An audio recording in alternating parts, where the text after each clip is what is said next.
지난 7일 그러니까 수요일 날 인천공항에서 미국 샌프란시스코로 가는 대한항공 여객기 안에서 일어난 일입니다. 미국 시민권자인 가수 바비 킴 씨가 출발 이륙 5시간 뒤에 술에 취한 채 난동을 부렸습니다. 소란을 피웠고 이를 말리던 여승원의 허리를 만지는 등 이 성추행까지 했습니다. 그래서 미국 현지에 도착을 해서 미국 경찰, 미국 사법당국의 조사를 받았고요.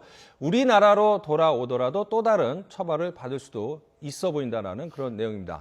자, 조현아 전 대한항공 부사장이 기내 난동으로 수모를 당하고 구속 수감까지 됐고 기소가 됐는데 그런 일이 있는 이런 와중에 비행기에서 술이 취해서 공인이라 할 수 있는 연예인이 난동을 부렸다.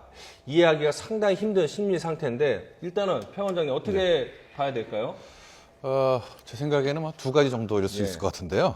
하나는 정말 굉장히 분노를 일으킬 만한 배경이 있었다든가 자기 개인적으로 아니면 원래 좀 술버릇이 안 좋은 이런 분들은 술버릇은 대개는 고쳐지질 않고요. 술을 안 먹는 방법이 유일한 치료인데 대개는 술을 먹으면 꼭 이런 문제 행동을 하게 됩니다. 그래서 아마 원래 이렇게 안 좋은 술버릇을 가진 분이 아닌가라는 생각도 드네요.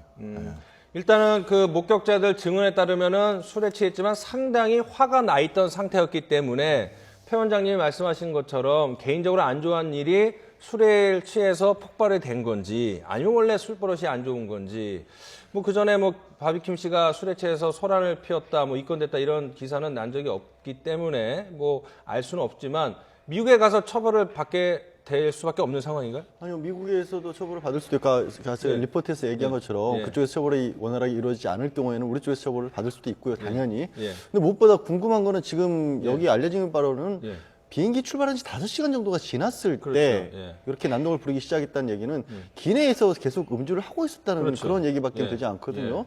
지금 요즘은 이제 항공기 내에서 주류 서비스 같은 것이 이루어지지 않고 있기 때문에 그러면 그 안에서 도대체 처음부터 무슨 개인적인 사정이 있어서 떠나면서 그 안에서부터 계속 술을 마셨을 수도 있고 아니면 뭔지 모르겠지만 항공기와 내부에서 어떤 화가 날 만한 일로 인해서 술을 마시고 분풀이 삼아 1시간 정도로 저렇게 난동을 했다는 건데 저 정도 시간과 또 여성분에 대한 성추행 같은 걸로 있었던 걸 봐서는 이게 가벼운 그냥 해프닝 정도가 아닌 것으로 보입니다. 왜 저게 이제 대표적으로 우리나라 항공법법 바꾸게 만들었던 게 2007년도에 이제 박영차 전 회장이 기내에서 난동을 했던 건데 그때보다도 상황이 훨씬 심각하게 들리거든요. 리포트에 따르면 이거는 정말로 지금 현재 어떻게 보면은 조현아 전 부사장에 적용되고 있는 항공기 안전운항 저해 정도. 왜냐하면 1시간가량 난동을 부려서 승무원들이 출동을 했었고 결국에는 미국 측에 신고를 해서 대기를 하고 있었을 만큼의 상황이 벌어졌다는 거기 때문이죠.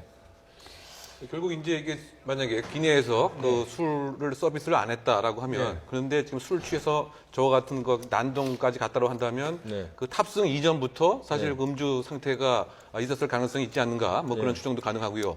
항상 그 뭐 폭행이나 기타 그 범죄는 그 술과의 그 상관관계가 40% 이상인 점으로 봐서는 무슨 어쨌든 그 개인적인 연유 때문에 사실은 음주 상태가 이미 탑승 전에도 있었지 않겠는가 이런 추정도 해볼 수 하는데 처벌과 관련돼서 상당히 주목을 해야 될 것은 그 9.11 테러 이후에 그 미국에서는 그 비행기 안에서의 질서라든가 비행기 운항에 있어서의 그 안전에 대해서는 다른 범죄보다 상당히 그 엄격한 법의 그 잣대를 들여다대기 때문에 이번에 있어서도 과연 이제 단순한 뭐 폭행을 넘어서서 뭐 테러의 위험성에 있는 그와 같은 기준으로 적용될 가능성이 있지 않는가 생각이 드는데요.